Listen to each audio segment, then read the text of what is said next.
Selamat sore Bapak Ibu sekalian, kita berjumpa lagi dalam renungan firman Tuhan. Sebelum kita masuk dalam renungan, kita akan masuk dalam doa terlebih dahulu.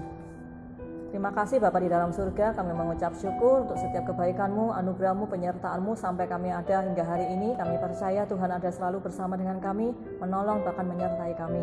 Berikan kami hikmat Bapa, kalau sebentar kami akan mendengar bagian dari firman-Mu, supaya firman-Mu tidak berbuang dengan sia-sia, tapi firman-Mu boleh bertumbuh dan berbuah dalam kehidupan kami, membentuk kami menjadi pribadi yang semakin berkenan di hadapan-Mu. Terima kasih Bapa, di dalam nama Tuhan Yesus kami sudah berdoa. Amin. Puji Tuhan. Ayat firman Tuhan sore hari ini kita akan buka dari kitab Yesaya 55 ayat yang ke-8 sampai ayat yang ke-9. Yesaya 55 ayat 8 dan 9, demikian firman Tuhan. Sebab rancanganku bukanlah rancanganmu dan jalanmu bukanlah jalanku. Demikianlah firman Tuhan. Seperti tingginya langit dari bumi, demikianlah tingginya jalanku dari jalanmu dan rancanganku dari rancanganmu. Ya, kita sudah sering kalilah dengar ayat ini ya. Ayat-ayat yang nggak asing bagi kita. Rancangan Tuhan bukan rancangan kita sebagai manusia ya. Tapi coba kita renungkan, ada saatnya apa yang menurut pemikiran kita yang terbaik ya. Ada kalanya kita berpikir rancangan kita adalah rancangan yang terbaik, tapi justru bagi Tuhan bukan itu yang terbaik ya.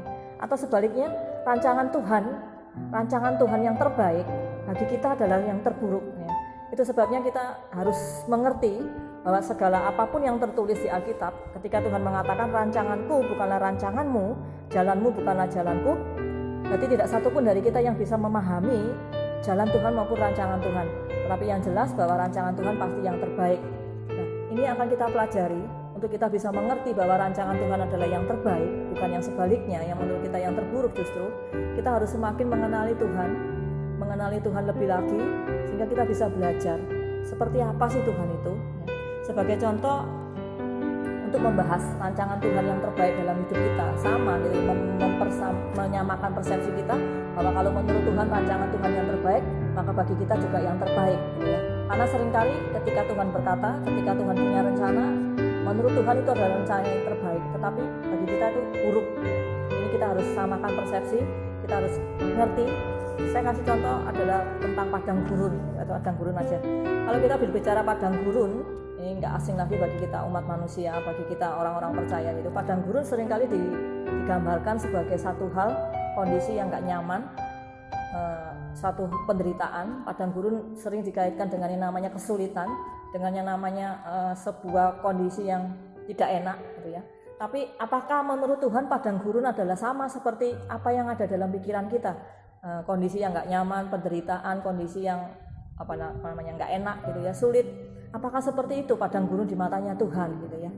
Padang gurun dirancang oleh Tuhan bukan untuk menjadikan tempat malapetaka atau penderitaan atau bahkan mungkin satu hal yang nggak enak bagi kita semua. Kalau kita lihat perjalanan bangsa Israel nanti dibaca sendiri gitu ya, bagaimana Israel ketika setelah keluar dari Mesir, mereka harus masuk ke dalam namanya padang gurun yang nggak tanggung-tanggung waktunya. 40 tahun mereka harus ada di sana. 40 tahun Tuhan menuntun bangsa Israel ini masuk ke dalam padang gurun. Nah, ini satu hal yang kita tahu gitu ya, bagaimana bangsa Israel ketika dia harus ada di padang gurun ya. Dan saya percaya padang gurun bukan dirancang Tuhan untuk menjadikan malapetaka bagi Israel atau bahkan kuburan bagi Israel. Karena kita tahu dari cerita Alkitab, bangsa Israel keluar dari Mesir, berapa banyak orang yang sudah meninggal di sana ya, enggak semua bisa masuk ke tanah Kanaan, cuma 2 orang. Hanya 2 orang yang Tuhan izinkan mereka masuk ke tanah perjanjian, sisanya mereka harus terkubur di padang gurun. Ini harus kita tahu gitu ya, bangsa Israel 40 tahun di padang gurun, waktu yang cukup lama gitu ya. Penyebabnya adalah kalau kita lihat bangsa Israel salah memandang ya, padang gurun ini, sehingga dia memberikan sebuah respon yang salah juga. Harusnya ketika kita ngerti ada dalam kondisi padang gurun, kita punya kacamata yang bagus ya, supaya nggak salah memandang, bahaya. Kalau salah kacamata kita bisa salah lihat, kita nggak jelas, kita nggak tahu atau bahkan bikin pusing. Kita akan lihat gitu ya, padang gurun itu seperti apa sih? Padang gurun menurut Tuhan, kacamatanya Tuhan, bukan cuma sebagai tempat penderitaan. Menurut kita penderitaan, bagi Tuhan bukan. Menurut Tuhan padang gurun berdasarkan kisah Keluaran ini adalah tempat transit. Transit itu tempat sementara tempat transit untuk bangsa Israel sebelum dia masuk ke tanah perjanjian. Tempat sementara yang Tuhan letakkan untuk bangsa Israel. Kita lihat di Keluaran pasal yang ke-13. Keluaran 13 nanti dibaca sendiri dari ayat 17 sampai ayat yang ke-22. Tapi saya cuma baca ayat yang ke-17. Setelah Firaun membiarkan bangsa itu pergi, Allah tidak menuntun mereka melalui jalan ke negeri orang Filistin, walaupun jalan ini yang paling dekat. Jadi dari ayat ini kita tahu sebenarnya ada jalan paling singkat, jalan yang paling cepat untuk segera bisa masuk tanah Kanaan.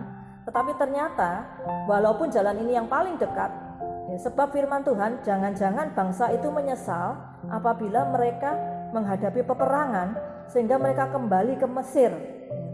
Tuhan katakan di ayat yang ke-18, tetapi Allah menuntun bangsa itu berputar melalui jalan di padang gurun menuju ke laut Teberau. Singkat cerita kita tahu nih, 40 tahun mereka harus berputar-putar di padang gurun. Mereka harus banyak mengalami hal-hal yang luar biasa bagi bangsa Israel. Ada banyak kejadian di sana. Kita tahu ya, padang gurun tempat transit. Transit itu tempat sementara yang Tuhan siapkan, yang Tuhan sediakan untuk bangsa Israel sebelum mereka masuk ke Kanaan. Kenapa? Kalau kita lihat latar belakang bangsa Israel, selama mereka hidup di Mesir, mereka hanya seorang budak. Mereka nggak lebih tawanan budak yang harus bekerja keras, kasar dan sebagainya. Mereka nggak tahu apa yang namanya perang. Mereka nggak tahu juga bagaimana mempersiapkan segala sesuatu untuk menjadi bangsa yang besar. Itu sebabnya Tuhan harus didik mereka di tempat transit sementara, yaitu padang gurun. Padang gurun tujuannya adalah Tuhan mempersiapkan mereka sedemikian rupa, mempersiapkan untuk mereka siap. Ini katakan mereka pasti akan mengalami yang namanya peperangan. Ketika mereka nggak tahu yang namanya perang, nggak pernah dipersiapkan bagaimana mereka bisa mengalahkan musuhnya. Itu sebabnya Tuhan ajar mereka di padang gurun untuk mempersiapkan mereka sedemikian rupa. Termasuk mereka harus bisa perang, mereka harus dilatih kuat, mereka harus dilatih untuk bisa mengalahkan musuh-musuhnya. Semua ada di padang gurun. Cuma sayangnya bangsa Israel tidak pernah mengerti bahwa padang gurun yang Tuhan persiapkan untuk tempat sementara melatih mereka, mendidik mereka. Mereka salah persepsi, mereka salah meresponi. Mereka hanya melihat padang gurun itu tempat penyiksaan bagi mereka, tempat penderitaan, tempat ketidaknyamanan dan sebagainya. Sehingga yang keluar dari mereka hanya yang namanya bersungut-sungut, yang namanya kemarahan, pemberontakan, semua ada di sana. Kita kalau baca nanti di kitab Keluaran, baca aja sendiri bagaimana perjalanan Israel. Tuhan ingin mempersiapkan bangsa ini sedemikian rupa supaya menjadi bangsa yang bagus, bangsa yang kuat, bangsa yang berkenan. Padang gurunlah tempatnya sebelum mereka layak untuk masuk tanah Kanaan.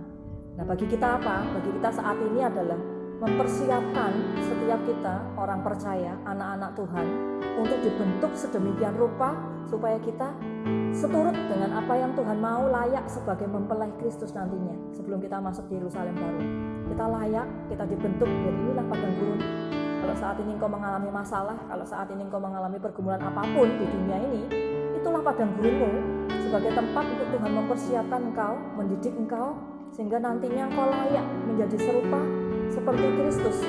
Kita adalah pengantin-pengantin yang akan dipersiapkan. Tuhan membentuk kita dari semua sisi. Inilah tempat kita.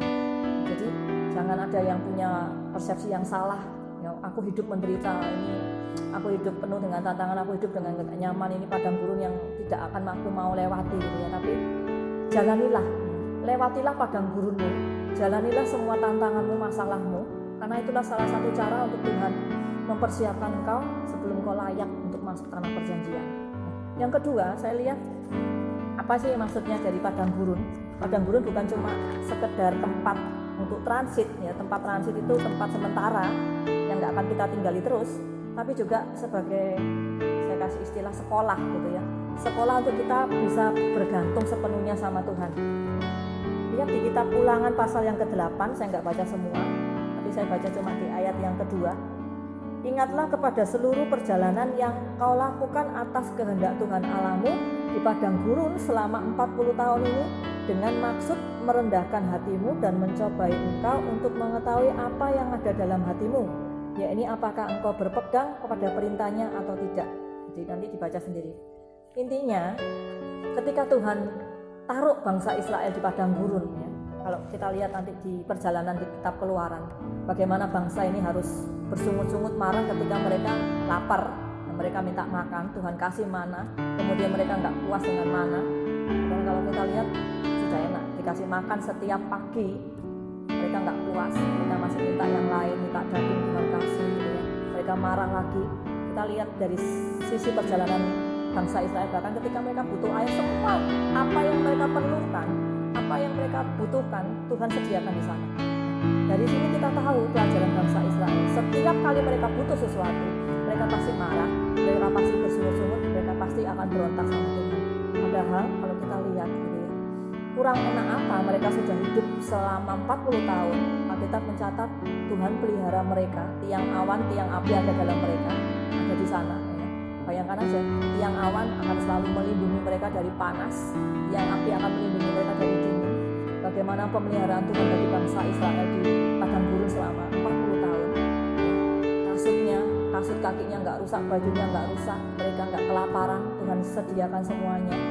Intinya sebenarnya Tuhan ingin untuk membuat bangsa ini ngerti, bangsa ini percaya sama aku aja, sama Tuhan aja, kamu bergantung sama aku aja sepenuhnya. Tapi kenyataannya nggak demikian. Bangsa Israel nggak pernah puas, bangsa Israel nggak pernah menyadari, bahkan dia nggak pernah mengucap syukur atas apa yang Tuhan sudah sediakan, atas apa yang Tuhan peliharakan dalam hidup mereka. Nah, bagi kita sekarang gitu ya, 40 tahun bangsa Israel di padang gurun diajar Tuhan untuk bergantung sama Tuhan. Ini loh sama aku aja, mereka nggak sadar, mereka nggak terima kasih, mereka nggak bersyukur, mereka justru berontak dan sebagainya. Dan kita tahu mereka mati di sana. Mereka harus tinggal di padang gurun, nggak bisa masuk ke tanah perjanjian. Bagi kita sekarang adalah ketika kita melewati tantangan, banyak pengalaman pahit, ya, apapun lah padang gurunmu saat ini, kondisi ekonomi yang mungkin morat-marit, kondisi apapun yang kau alami, kesakit penyakit, ya, pahami aja supaya kita mengerti. Ketika kita mengalami itu semua, sebenarnya Tuhan ingin menunjukkan dirinya bahwa akulah satu-satunya pribadi yang bisa kamu andalkan, ya. Satu-satunya orang yang mampu untuk menolong kita. Ketika kita tahu bahwa padang gurun itu membuat kita mengerti untuk kita bergantung sama Tuhan, dan bergantung sama Tuhan, kita nggak akan kecewa, kita nggak akan marah, kita bahkan nggak akan mudah stres dan frustasi. Coba dilihat 1 Korintus pasal yang kedua, 1 Korintus pasal yang kedua ayat yang ke-5. Ini dikatakan, supaya iman kamu jangan bergantung pada hikmat manusia tetapi kekuatan Allah. Paulus katakan imanmu jangan tergantung sama manusia. Maksudnya apa sih? Kita seringkali tanpa kita sadari mengandalkan manusia. Kita seringkali mengandalkan siapa saudara, kakak, adik, orang tua, ya, atau siapapun. Ketika kita punya masalah, kita bergantung sama mereka, kita mengandalkan mereka, kita berharap mereka lah yang bisa menolong kita. Ini adalah satu pemikiran yang salah. Karena Tuhan mau ketika engkau ada dalam masalah, ketika engkau ada dalam padang gurun, cuma andalkan Tuhan. Satu-satunya tempat engkau mampu bergantung, ya, cuman Dia. Satu-satunya jalan yang mampu untuk bisa membuka semua apapun jalan dalam pergumulanmu, cuman Dia. Nah, saat Tuhan ingin mendidik kita, anak-anaknya untuk bisa lebih maju, untuk kita bisa lebih berkenan, untuk kita bisa lebih sempurna, gitu ya. Kita harus mengikuti, kita harus mau, kita harus tunduk, gitu ya. Kita harus bersedia mengikuti apa yang Tuhan mau. Amsal pasal yang ketiga ayat yang ke-11 katakan, hai anakku, janganlah engkau menolak didikan Tuhan dan janganlah engkau bosan akan peringatannya. Janganlah menolak didikan Tuhan, janganlah bosan akan peringatannya. Kita tahu, Anda juga tahu pasti, sekolah itu apa? Sekolah itu adalah tempat kita menimba ilmu, tempat kita mengetahui sesuatu yang kita nggak tahu, atau bahkan tempat yang menjadikan kita jadi seperti lebih baik lagi, gitu ya. Itu sekolah. Sekolah tempat kita dididik, sekolah tempat kita menimba ilmu, sekolah tempat kita dibentuk, gitu ya, menjadi dari TK sampai SD, SMP, terus sampai yang jenjang yang paling tinggi adalah membentuk kita, membekali kita jadi manusia yang terus lebih maju, lebih berkembang. Sama, ya. Tuhan juga ingin membekali kita, Tuhan ingin membentuk kita jadi sosok pribadi yang semakin indah, semakin berkenan, supaya nanti ketika hari H itu hari kedatangan Tuhan yang terakhir, kita dibentuk serupa dengan Dia, sempurna, menjadi bagian dari tubuh Kristus, kita menjadi pemelai, kita layak untuk masuk dalam perjamuan saatnya kalau saat ini kita ada dalam sebuah masa yang sulit, kalau Anda ada dalam masa pergumulan, kalau Anda dalam masa apapun lah kesesakan, padang gurun seperti sekarang ini, berharap aja sama Tuhan, berserah sama Tuhan, jangan gantung sama manusia, jangan berharap pada manusia, tapi berharaplah pada Tuhan karena Dia satu-satunya tempat yang bisa engkau andalkan. Yang terakhir, padang gurun bukan cuma sekedar transit, tempat transit itu tempat sementara untuk mendidik bangsa Israel. Padang gurun juga bukan cuma sekedar sekolah untuk mereka bergantung sepenuhnya sama Tuhan, tapi juga adalah tempat pengenalan gitu ya. Tempat pengenalan maksudnya apa? Gitu. Bangsa Israel di padang gurun lah sebenarnya Tuhan ingin mengenalkan dirinya. Nanti buka sendiri karena waktu yang cepat. Di sanalah Tuhan ingin mengenalkan dirinya, ini loh aku. Gitu. Tapi ternyata Israel tidak demikian. Israel terlalu menganggap Tuhan hanya sekedar apa yang aku perlu kamu bisa berikan gitu ya. Israel hanya menganggap Tuhan sekedar ya sudahlah, kamu yang membawa aku keluar dari Mesir masuk ke sini, nanti ada tanah perjanjian yang kamu janjikan gitu ya. Mereka nggak mengenali sisi Tuhan secara keseluruhan. Nah ini, padahal padang gurun didesain Tuhan untuk menjadi tempat di mana bangsa Israel bisa mengalami pertolongan Tuhan, supaya ini loh Tuhan menyatakan dirinya. Aku, kalau dilihat bagaimana ketika Tuhan berbicara sama Musa, kamu ngomong sama orang Israel, aku pengen ketemu, tapi ternyata mereka nggak mau. Musa, kamu saja yang naik, kamu saja yang ngomong sama Tuhan, nanti setelah itu kamu ngomong sama kita semua ya. Intinya Israel menolak sebuah pengenalan untuk lebih dalam lagi dengan Tuhan. Mereka cukup puas hanya mengenal ya Tuhan sebagai pemelihara hidup mereka, Tuhan sebagai orang yang melepaskan mereka dari Mesir. Mereka nggak mengenali Tuhan secara keseluruhan lebih dalam lagi. Saat ini ke kita sendiri, introspeksi ke kita, seberapa tahun kita kenal Tuhan, berapa tahun kita mengiring Tuhan, sudahkah kita mengenal Tuhan secara utuh gitu ya? Siapa Dia yang sesungguhnya? Ketika Dia berjanji, Dia yang menepati, tapi ketika Dia mengizinkan kita ada dalam satu masa yang sulit, apakah kita tetap percaya bahwa Dia Tuhan juga yang bertanggung jawab atas hidupmu? Nah, di padang gurunlah kita bisa tahu bahwa Tuhan ingin menyatakan dirinya untuk kita bisa mengenal Dia. Kita buka di kitab Hosea pasal yang kedua. Kitab Hosea pasal yang kedua.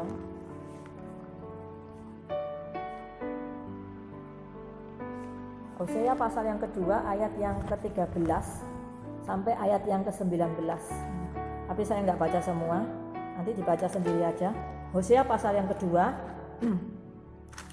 ayat yang ke-18. Ayat yang ke-18 saya baca. Aku akan menjadikan engkau istriku untuk selama-lamanya, dan aku akan menjadikan engkau istriku dalam keadilan dan kebenaran, dalam kasih setia dan kasih sayang. Intinya di kitab Hosea ini apa sih? Tuhan ingin menyatakan dirinya lebih intim sebagai suami dan istri. Dia katakan, aku mau menjadikan kamu jadi istriku. Jadi istriku tuh pribadi yang sangat dekat gitu ya. Pribadi yang dekat jadi satu jiwa. Nah, inilah sebenarnya padang gurun adalah tempat untuk Tuhan menyatakan dirinya, mengenal, supaya kita kenal Tuhan, pengenalan, tempat pengenalan kita. Padang gurun adalah tempat untuk Tuhan bisa menyatakan, aku mau intim dengan kamu, lebih dekat lagi sebagai pasangan suami dan istri gitu ya. Inilah padang gurun seharusnya, tempat keintiman antara kita dengan Tuhan. Nah, tapi kita seringkali menanggapi padang gurun, ketika kita melewati padang gurun, ini tempat siksaan, tempat penderitaan, tempat ketidaknyamanan. Padahal bukan demikian dengan Tuhan. Tuhan menjadikan padang gurun untuk Dia menyatakan dirinya supaya kita kenal, tempat untuk kita intim dengan Tuhan. Itulah padang gurun. Saat ini ketika kita melewati masa pandemi COVID, pandemi COVID ini ada banyak orang yang sudah kehilangan pekerjaan, ada banyak orang yang kehilangan kenyamanan, ada banyak orang kehilangan apalagi kesenangan dan sebagainya. Bahkan ada banyak orang yang mulai stres karena kondisi yang tidak membuat mereka hidup dengan nyaman, hidup dengan tenang ya. Kondisi penuh dengan kekhawatiran, ada banyak kehilangan di sana. Tapi satu hal yang saya ingin katakan di masa-masa sekarang ini gitu ya, ada banyak hal yang Tuhan ingin tumbuhkan dalam setiap gereja Tuhan, khususnya kita semua. Tuhan ingin tumbuhkan sebuah rasa kebergantungan sama Tuhan lebih.